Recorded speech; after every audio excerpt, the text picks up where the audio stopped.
আমাদের এই যুগের সমাজের মানুষ বলে যে কাজ করতে শক্তির প্রয়োজন হয়। তবে আমার মনে হয় যে কাজ করতে কোনো শক্তির প্রয়োজন হয় না।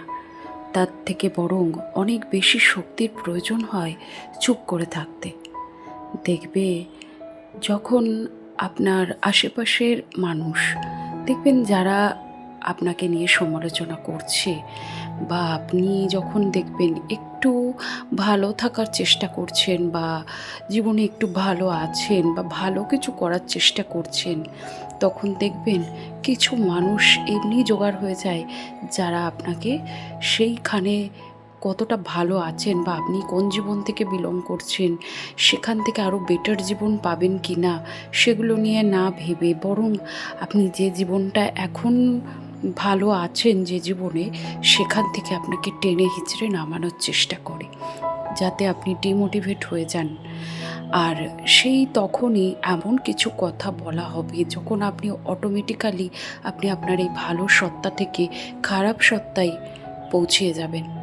আর আমার মনে হয় ঠিক সেই সময় নিজেকে চুপ থাকা, নিজেকে তাদের থেকে এড়িয়ে রাখা, এটা করতে অনেক বেশি শক্তির প্রয়োজন হয়। দেখুন, মানুষের কথার আপনি জবাব দিয়ে শেষ করতে পারবেন না। আপনি যত বেশি জবাব দেবেন তত বেশি আপনাকে খারাপ পরিণত করা হবে, বা খারাপ রূপে আপনাকে প্রেজেন্ট করা হবে। আপনি ভালো তো কখনো হতেই পারবেন না, আরও বরং আপনি খারাপে পরিণত হয়ে যাবেন। আপনার যত ভালো সত্তা আছে মানুষ সেগুলো এক নিমেষের মধ্যেই পায়ে ডলে মুচড়ে দেবে। তবে সেই জায়গা থেকে দাঁড়িয়ে আমি বলবো, সেখানে মানুষের মুখে মুখে তার সাথে ঝগড়া করে বা তার সাথে তর্ক করে তার কথাগুলোর বিরুদ্ধে গিয়ে আপনি কিছুই প্রমাণ করতে পারবেন না। বরং সেখান থেকে চুপ করে থাকাটাই হচ্ছে বুদ্ধিমানের কাজ। এবং এটা করলেই আমার মনে হয় যথাযথ যোগ্য উত্তর দেওয়া হয়। আর সেটা করতে অনেক বেশি শক্তির প্রয়োজন হয়, যতটা আমাদের প্রতিদিনের কাজ করতে না শক্তির প্রয়োজন হয়। তো হ্যালো এভরিওয়ান, গুড মর্নিং। কেমন আছেন সবাই? আশা করি সবাই খুব ভালো আছেন, আর আমিও ভালো আছি। আমার আরও একটি নতুন ব্লগে আপনাদের সবাইকে স্বাগত জানাই। সকালবেলায় বাবাকে আগে জলখাবারটা করে দিলাম। আর বাবা সাধারণত রুটি খেতেই পছন্দ করেন, তবে রুটি চিবোতে ওনার অনেকটাই কষ্ট হয়। তো সেই জন্যে ভাবলাম, সেই ছোটোবেলার মায়ের কথা মনে পড়লো। মা যেমন গোলা রুটি করে দিত, খুব চটজলদি কম সময়ে হয়ে যেত, আর খেতেও ভালো লাগতো, এবং নরম যে খেতে ভীষণ ভালো লাগতো। সেরকম করেই বাবাকে আজকে গোলা রুটি করে দিলাম। আর সাথে আখের গুড় ছিল, সেটা দিয়েই বাবাকে দিলাম। আর এটা খেতেই বাবা কিন্তু বেশি পছন্দ করে। তবে আমার জানেন, গোলা রুটি আখের গুড়ের থেকে চিনি দিয়ে বা তরকারি দিয়ে খেতে বেশি ভালো লাগে। যাই হোক, ওদিকে ভাতটা বসিয়ে দিয়েছি, আর এদিকে রান্নার জন্যে দুপুরবেলাকার রান্নার যত রকম যা যা লাগবে আজকে সেগুলি এখানে জোগাড় করে নিচ্ছি। ভাতটা বসিয়ে দিয়েছি, আর ডালটা তো প্রতিদিনের খাদ্য তালিকায় থাকেই, তাই ভাত আর ডাল হতে অনেকটা সময় লাগে। আর সেই সময়টুকু আমি সংসারের অন্যান্য কাজগুলি গুছিয়ে নিতে পারি। আজকে বেশ কিছু সবজি বাজার করার ছিল, সেগুলি করে এনে দিয়েছে। আমার হাজব্যান্ডই গেছিলো, সে করে এনে দিয়েছে। আর সেই বাজারগুলো এখন গুছিয়ে রাখার দায়িত্বটা আমার। তবে হ্যাঁ, ও আলুটা আর কিছু জিনিস এনে দিয়েছে। তবে আমাকেও বাজারে যেতে হয়েছে, বেশ কিছু জিনিসের প্রয়োজন ছিল, যেগুলো ওর দ্বারা সম্ভব না, সেগুলো আমাকেই আনতে হয়েছে। তো এই তো এখন ডালটা আজকে নিরামিষ, তো মুগের ডালই করবো ভেবেছি। নিরামিষ বলতে আমি নিরামিষ খাবো। আর এই যে মুগের ডালটা এখানে আমি বসিয়ে দিলাম, মানে আজকে তো শনিবার, মুগের ডাল করব। তো এই দেখুন, মুগের ডালটা ভালো করে ধুয়ে আমি এখানে বসিয়ে দিচ্ছি। আর এই মুগের ডালটা আমি কাঁচা মুগের ডালই করছি, মানে ভেজে করছি না। দেখবেন মুগের ডাল খালি কড়াইয়ে ভেজে যেটা করা হয় সেটা তো ভালো লাগে, তবে এইভাবেও ডালটা কিন্তু বেশ ভালো লাগে। ডালটাকে ধুয়ে ভালো করে এই যে গরম জল বসিয়ে দিয়েছিলাম, এবার দিয়ে দিলাম ডালটা। এবার ফুটতে থাকুক, চলুন এইবারে আমি অন্যান্য কাজগুলি গুছিয়ে নিই। আর এই যে আজকের বাজারের ব্যাগে কী কী আছে দেখুন, আদা, বেগুন, মসুরির ডাল, একটু বাদাম, আর সাথে রয়েছে আলু। এই টুকিটাকি কয়েকটা সবজি, খুব বেশি সবজি এনে রেখে ফ্রিজের মধ্যে শুকিয়ে খেতে আমার ভালো লাগে না। তো ওই জন্য পাশেই যখন বাজার, একটু কষ্ট করে গিয়ে হলেও রেগুলারের বাজারটা রেগুলার করলে তাতে করে কি হয়, সময় লাগে ঠিকই, তবে খাবারটা কিন্তু একদম টাটকা পাওয়া যায়। আর এখানে একটু উচ্ছে, পটল, কচু, ভেন্ডি এগুলো আনা হয়েছে। তো এগুলো তো রুটিন সবজি আর কি বলতেই পারেন, এগুলো প্রায় দিনই আসে। তো এবার চলুন সবজিগুলো গুছিয়ে রাখি। আর আজকের যতটুকু সবজি লাগবে ততটুকু সবজি কিন্তু আমি বাইরে রেখে দেবো। এই বাজার করে আনা, বাজার গোছানো, এই কাজগুলো কিন্তু যথেষ্ট কঠিন আমার মনে হয়। আগে যখন পড়াশোনা করতাম তখন মনে হতো যে না, পড়াশোনাটা হয়তো সব থেকে কঠিন কাজ। আর এই যে কাজগুলি মা করতো, মনে হতো যে না, মায়ের জীবনটা হয়তো খুব সুখের। তখন তো বুঝতাম না, তখন পড়াশোনায় কিভাবে ফাঁকি দেওয়া যায় সেই চেষ্টা করতাম। তবে এখন যখন মায়ের জীবনে বিলং করছি তখন বুঝতে পারছি এই জীবনটা কতটা কষ্টকর। এখন আমি রিয়েলাইজ করতে পারছি যে না, আমার সেই জীবনটাই সব থেকে ভালো ছিল। এখানে এই যে কাজগুলি করছি সারাদিন অক্লান্ত পরিশ্রম করেও কিন্তু সকলের মন পাওয়াটা ভীষণ কষ্টকর।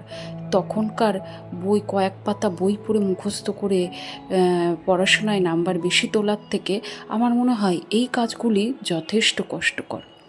চলুন, গল্প করতে করতে সবজি ধোয়া হয়ে গেছে, বাইরে দিয়ে আসি। যদিও আজকের মেঘের ওয়েদারটা কিন্তু একদমই ভালো না, যখন তখন বৃষ্টি চলে আসছে। তবুও থাকুক, যতক্ষণ রোদ্দুর রয়েছে ততক্ষণ তো থাকুক, যেটুকু শুকিয়ে যায়। ওইদিকে সবজি গোছাতে গোছাতে দেখুন, মুগের ডাল তো খুব তাড়াতাড়ি সেদ্ধ হয়ে যায়। আর এই দেখুন বেশ সুন্দর সেদ্ধ হয়ে গেছে। হাঁড়ির উপরে একটু গরম জল বসিয়ে রাখি, প্রতিদিনই এটা করি, এতে আমার রান্নার কাজে অনেকটা হেল্প হয়। তো এবার সেই গরম জলটা দিয়ে ডালটা রেডি করে নিলাম। আর এইদিকে সবজিটাও কিন্তু আমি কেটে ধুয়ে নিয়েছি। মুগের ডালে দেখবেন ডিরেক্ট হলুদ আর লবণ দিলে লবণটা তো গলে যায়, তবে হলুদটা একটু দলা পাকিয়ে যায়। তো আমি এইভাবে বাটিতে একটু নুন হলুদ গুলে তারপরে দিই। ওর মধ্যে লবণ, হলুদ, চিনি একসাথেই দিয়েছি, সাথে একটু আদা গ্রেট করে দিচ্ছি। কাঁচা মুগের ডাল বা মুগের ডালে আদার গন্ধটা বেশ ভালো লাগে।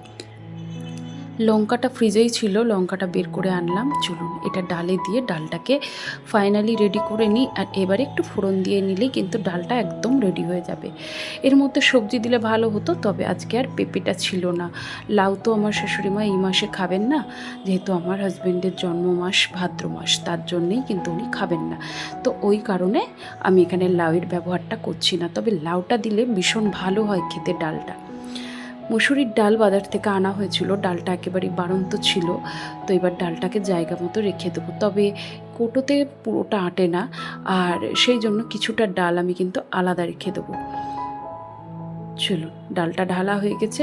আর এরপরে এই যে কিছুটা বাদাম এনে রেখেছি। বাদামটা ভীষণ কাজে লাগে, কারণ কখনো কখনো সোনা চাউমিন খেলো বা কোনো তরকারিতে দেওয়া বা একটু ভাজাভুজি, এই জন্যে কিন্তু বাদামটা লাগে। তো ওই জন্য বাদামও কিছুটা এনে রেখেছি। আর সেই সাথে এদিকে কাজগুলি করতে করতে ওদিকে কিন্তু আমি রান্নার জোগাড়ও কিছুটা করে নিয়েছি। আর আজকে রান্নার মধ্যে এই যে ভাজাভুজি, ডাল, একটা তরকারি, এগুলোই সাধারণত হবে। তার মধ্যে আজকে হবে ভেন্ডি আলু পোস্ত, ওপাশে হয়েছে পটল ভাজা, উচ্ছে ভাজা, আর করব আলু দিয়ে বাদাম দিয়ে ভাজা। এই ভাজাটা আমার সোনা ভীষণ ভালোবাসে। গতকালকে মিক্সার গ্রাইন্ডারের ছোট বাটিটা, যেটাতে আমি মশলা গ্রাইন্ড করে থাকি, সেইটা না নিচের দিকটা নষ্ট হয়ে গেছে, মানে খুলে গেছে। তো আমি ওই জন্য আজকে এই যে শিলনোড়াটা খুঁজে বার করে এনেছি। তবে জানেন, শিলনোড়ায় মশলা রান্নার একটা আলাদাই টেস্ট হয়। আর মিক্সার গ্রাইন্ডারে আমরা রান্না করি সময় বাঁচানোর জন্যে, তবে কি বলুন তো, মিক্সার গ্রাইন্ডারের মশলার টেস্ট, শিলনোড়ার মশলার টেস্ট দুটো সম্পূর্ণরূপে আলাদা হয়। আমি আজকে এখানে পোস্তটা সাধারণত শিলে বাটতেই পছন্দ করি, আর শিলে বেটে পোস্ত রান্না খেতে ভীষণ ভালো হয়। ভেন্ডিটা ওদিকে বসিয়ে দিয়েছি। পটল ভাজার পর তেলটা কিন্তু অনেকটাই কালো হয়ে যায়, তাই তেলটা তো নষ্ট করা যায় না এই দুর্মূল্যের বাজারে। আর আমাদের মতো সংসার, যেখানে নুন আনতে পান্তা ফুরোই বলতে পারেন। সেই সংসারে কোনো কিছু নষ্ট করা, অপচয় করা আমার মনে হয় ঠিক না। তো ওই জন্য আমি ওই তেলেই ভেন্ডিটা একটু ভেজে নিয়েছি আর আলুটা আলাদা করে কড়াইয়ে ভেজে নিয়েছি। দিয়েছিলাম অল্প একটু পাঁচফোড়ন। তো এরপরে ভেন্ডি আলুটা একত্রে করে পোস্ত বাটা, কাঁচা লঙ্কা বাটাটা দিয়ে সামান্য একটু জল দিয়ে নিয়েছি। নামানোর আগে একটু চিনি আর কাঁচা সর্ষের তেল দিয়ে নামিয়ে ফেলবো। আর ওইদিকে কিন্তু মেয়ের জন্যে আলু আর বাদাম ভাজাটা বসিয়ে দিয়েছি। আমার সোনা এই ভাজা আর ডাল দিয়ে খেতে ভীষণ ভালোবাসে। বেশ কিছু জামা কাপড় ছিল যেগুলি দুদিন ধরে কাচতেই পাচ্ছিলাম না ওয়েদারের জন্যে, তবে দেখলাম না আজকে না কাচলেই নয়, তাই সমস্ত জামা কাপড় এখানে ভিজিয়ে আজকে কেচে দিয়েছি। তবে সবগুলি কাচতে পারিনি, যেহেতু আমি হাতে কাচি তাই কিছুটা কেচে দিয়েছি, কিছুটা রইল, বাকিটা কালকে কাচবো। এইবারে স্নান সেরে বাড়ির সকলকে খেতে দিয়ে নেব। তাহলে আমার আজকের ভিডিওটি কেমন লাগলো অবশ্যই কিন্তু একটি কমেন্টের মাধ্যমে জানাতে ভুলবেন না। ভালো লাগলে অবশ্যই একটি লাইক করে দেবেন আর সাবস্ক্রাইব করে আমার পাশে থাকার জন্যে অনুরোধ রইল। তাহলে চলুন আজকের মতো আসি।